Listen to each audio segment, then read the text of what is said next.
আমাদের আর কি বাকি থাকলো সার্টিফিকেট।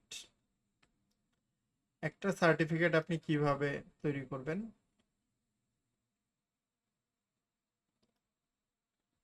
আপনি জাস্ট সার্টিফিকেট লেখেন। এটা এই প্লাগইন গুলো যদি আপনারা না পেয়ে থাকেন তাহলে আমাকে কমেন্টস করে জানান, আমি আপনাদেরকে এই প্লাগইন গুলো ম্যানুয়ালি দিয়ে দিতে হেল্প করব। আচ্ছা, এইখানে আমাদের একটা সার্টিফিকেটের ইমেজ আপলোড করতে হবে। ঠিক আছে, আমি গুগল থেকে সার্টিফিকেট ডেমো একটা ডিজাইন ডাউনলোড করে জাস্ট আপনাদেরকে দেখাবো। নাম ধাম লেখা না থাকলে ভালো হতো।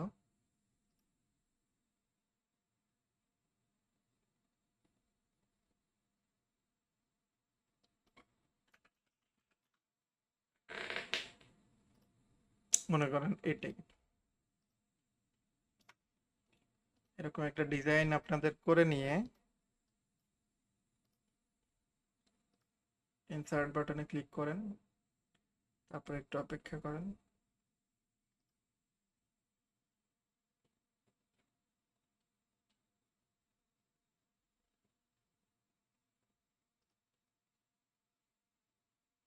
ওকে, সেভ দেওয়ার পরে দেখেন চলে আসছে। এবার হচ্ছে কি কোর্সের নেম, এটাকে টেনে ধরে এনে কোর্সের নামটা কোথায় বসাইতে চান সেখানে রেখে দেন। জাস্ট এই শর্ট কোড এটুকুই এনাফ, আর কিচ্ছু করতে হবে না। Course name, student name, student নামটা এখানে। আপনাকে আর কিচ্ছু করতে হবে না। আপনি চাইলে কি করতে পারেন, ফন্ট চেঞ্জ করে দিতে পারেন। এখানে জাস্ট অল্প কয়েকটা ফন্ট দেওয়া আছে, যেভাবে আছে এইভাবেই।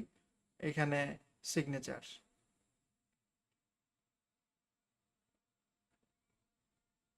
এখন এইখানে আপনি হচ্ছে সিগনেচার দেওয়ার অপশন। যেহেতু ডিজিটাল সার্টিফিকেট, আসলে সিগনেচার জরুরি কিছু না। স্টার্ট ডেট, ইন ডেট দিয়ে আমরা এটা শেষ করে দিতে পারি। যে শুরু হয়েছে এই তারিখে, শেষ হয়েছে এই তারিখে। ডিজিটাল সার্টিফিকেটে সিগনেচার জরুরি না। সিগনেচার যদি দিতে চান আপনি আগে থেকে সিগনেচারটা বসায় দিবেন। সার্টিফিকেশন আইডি, অ্যাওয়ার্ডেড অন, এইগুলো দরকার নেই।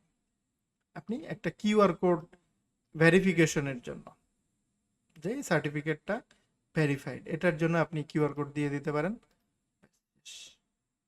আর আপনি সিগনেচার ছবি আলাদা আপলোড করতে পারবেন এই কাস্টমে ক্লিক করে। এটা যদি সাপোজ আপনি সিগনেচার দিতেই চাচ্ছেন, এখন এখানে কি দিতে চান, কাস্টম টেক্সট নাকি হ্যাঁ, কাস্টম টেক্সট আপনি এখানে দিতে পারবেন শুধু। এটা আননেসেসারি। ব্যাস।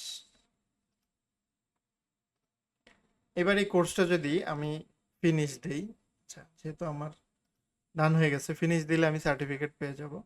এখন এটা তো পাবো না, সার্টিফিকেট অ্যাসাইন করা নেই। আমাকে কোর্সে যাইতে হবে। এবার কোর্সে যে এডিট করতে হবে সার্টিফিকেট, এই সার্টিফিকেটটা অ্যাসাইন করে আপডেট দিতে হবে। তখন হচ্ছে আমি আমার প্রোফাইলে যাব, এই সার্টিফিকেট কোর্স কমপ্লিট দিলে তখন এমনিতেই সার্টিফিকেট পপ আপ করে শো করে। আর যেহেতু এখন আমি আলাদা করে পরে সেট করছি, এখন দেখি কিউআর কোডটা স্ক্যান করলে কি আসে।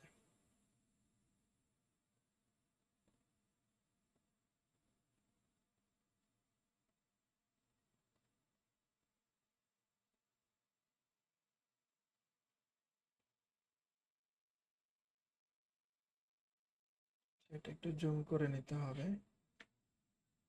কিউআর কোডটা আপনি এই যে ছোট হয়ে গেছে, আমরা চাইলে কিন্তু এডিট করে এটাকে বড় করতে পারি।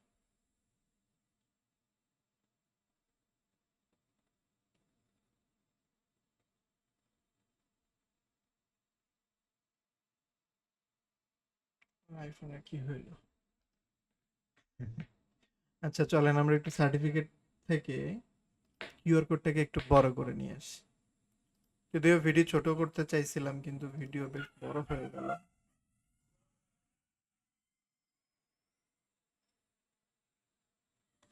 ওকে, ফন্ট সাইজটা বড় করে দিয়ে দেখি আমরা, 24-এর জায়গায় 30। এখন কি হয়? না, কিউআর কোডে কোনো পরিবর্তন আসে নাই।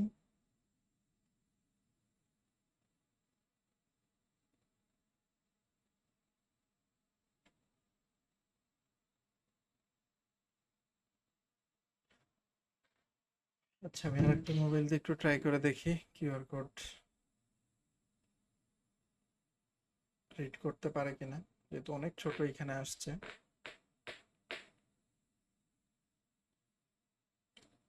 এখানে না, স্ক্রিন থেকে ও ছোট আকারে নিচ্ছে। এটাকে যদি আমি সেভ করি, আচ্ছা এখানে ডাউনলোড বাটন আছে, পিডিএফ,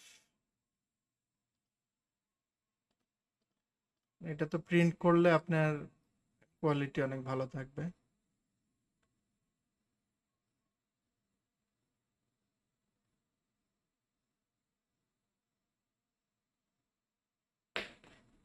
ভালো আসতেছে না।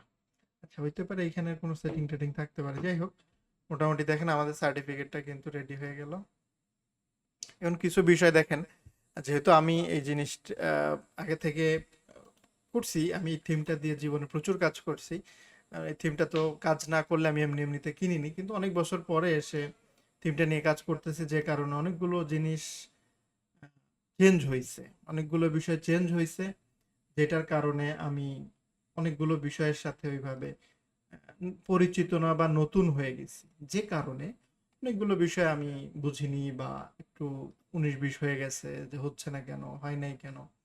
তো এই বিষয়টা কিন্তু সিরিয়াস ভাবে নেওয়ার কিছু নেই। আমার মেন উদ্দেশ্য ছিল যে আপনার ওয়ার্ডপ্রেস দিয়ে একটা ইজিলি কিভাবে এলএমএস ওয়েবসাইট বানাইতে পারেন সেই জিনিসটা